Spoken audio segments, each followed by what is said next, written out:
سفیان نے زہری سے، انہوں نے سعید بن مسیب سے، اور انہوں نے حضرت ابو ہریرہ رضی اللہ تعالیٰ عنہ سے روایت کی کہ نبی صلی اللہ علیہ وسلم نے فرمایا، قیامت قائم نہیں ہوگی یہاں تک کہ تم ایک ایسی قوم سے جنگ کرو گے جن کے چہرے کوٹی ہوئی ڈھالوں کی طرح ہوں گے، اور قیامت قائم نہیں ہوگی یہاں تک کہ تم ایسی قوم سے جنگ کرو گے جن کے جوتے بالوں یعنی اون کے ہوں گے۔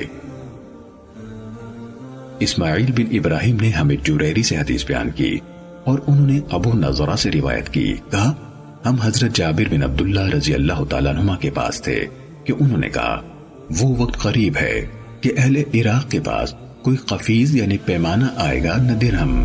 ہم نے پوچھا کہاں سے؟ انہوں نے کہا عجم سے، وہ اس کو روک لیں گے۔ پھر کہا ان قریب اہل شام کے پاس کوئی دینار آئے گا نہ مدی یعنی پیمانہ۔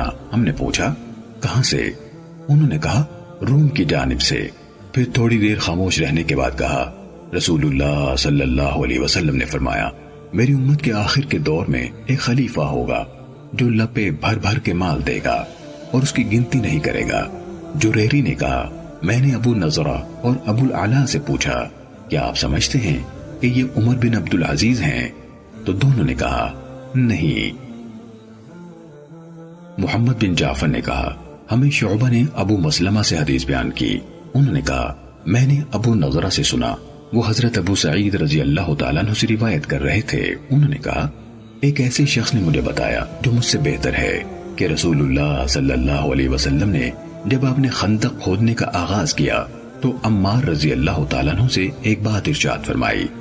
آپ ان کے سر پر ہاتھ پھیرنے اور فرمانے لگے سمیہ کے بیٹے کی مصیبت، تمہیں ایک باغی گروہ قتل کرے گا۔